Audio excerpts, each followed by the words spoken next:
La Haute Autorité de lutte contre la corruption poursuit sa campagne de sensibilisation, de prévention et de vulgarisation des textes juridiques dédiés à la lutte anticorruption en République du Congo. Ce mercredi 29 septembre 2021 à Brazzaville, le président de la Haute Autorité de lutte contre la corruption, Emmanuel Olita Ondongo, et sa suite ont posé leurs valises au ministère des Postes, des Télécommunications et de l'Économie numérique.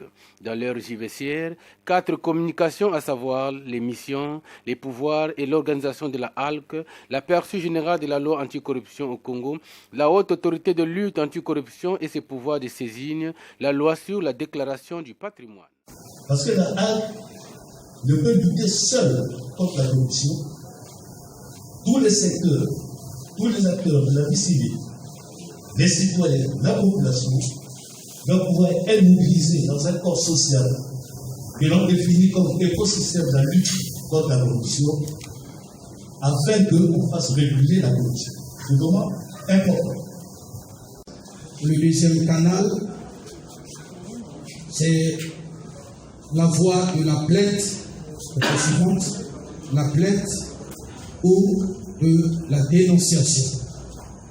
Et ici, il y a une différence. Pour la plainte, il y a des victimes, mais pour la dénonciation, c'est le signalement d'un fait commis par autrui.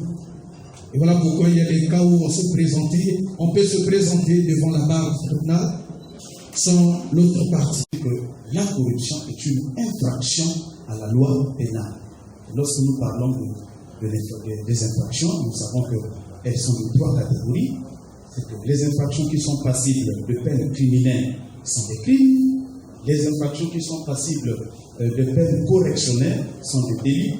Et les infractions qui sont passibles de peines de police qui sont des contraventions. Mais ici, nous sommes dans le cadre du crime. La loi anticorruption vient pour criminaliser tous ces comportements qui certainement hier n'étaient pas connus dans la société et n'étaient donc pas prévus et punis par une loi. Alors, véritablement l'application de cette loi. La première, c'est la lenteur administrative. En ce qui concerne la lenteur administrative, vous constaterez que chez nous, depuis 2019, qu'on a eu à adopter cette loi, il a fallu attendre 2021. Deuxième chose qu'on a constatée dans l'application de cette loi, c'est le manque de courage politique. Le manque de courage politique, Dieu merci que chez nous, le président de la République s'est engagé pour dire que ce courage ne nous manquera pas.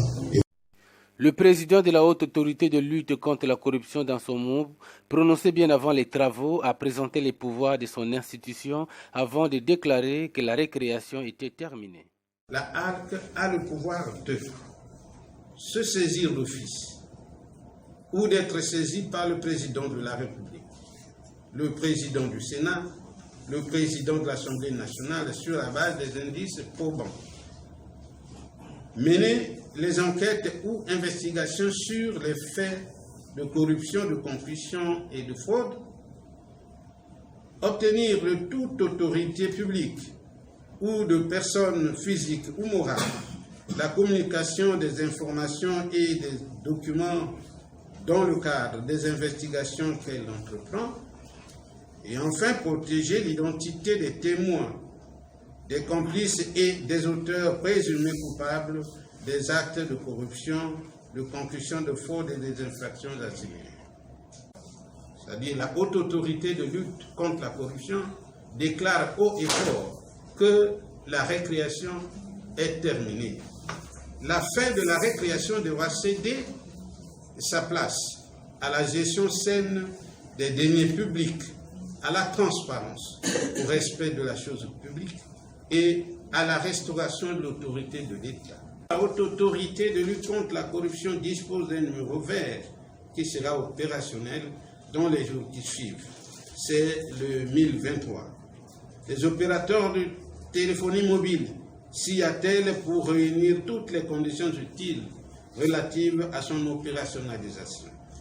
S'agissant des informations brutes obtenues à partir de notre numéro vert, elles subiront un traitement digne et une analyse profonde pour se rassurer de leur authenticité avant leur validation, et un dispositif à cet effet est déjà mis en place. tout en saluant la présence des membres de la haute autorité de lutte contre la corruption dans son département ministériel. Léon Juste Ibombo a dit. C'est avec une joie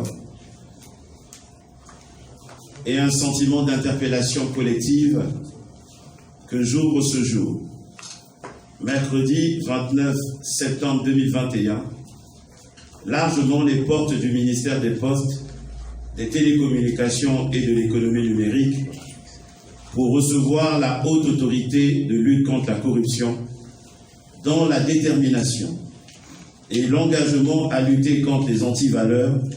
Je ne sais pas s'il y a encore vraiment besoin de le dire, sont une réponse à la volonté politique du président de la République, son Excellence M. Denis Sassou Nguesso, de son gouvernement, sous l'impulsion du Premier ministre M. Anatole Collinet Makosso.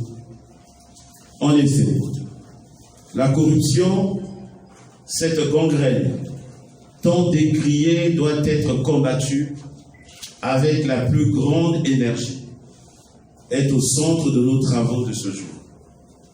Comme vous le savez, en ayant mis la corruption et les autres infractions assimilées au cœur de ces deux séminaires gouvernementaux, le gouvernement de la République a pris la mesure de cette bataille socio-économique, facteur de régression. La présente rencontre, Haute Autorité de lutte contre la corruption, Ministère des Postes, des Télécommunications et de l'économie numérique, est pour nous une occasion d'un échange fructueux qui devrait aiguiser la conscience de nos cadres et agents sur les méfaits de ce fléau destructeur. Après la séance des questions-réponses qui a clôturé cette campagne de sensibilisation des textes juridiques dédiés à la lutte anticorruption au ministère des Postes, des Télécommunications et de l'économie numérique, le président de la haute autorité de lutte contre la corruption a exhorté les cadres et agents de ce ministère victimes des faits de corruption de saisir la HALC par dénonciation ou par plainte.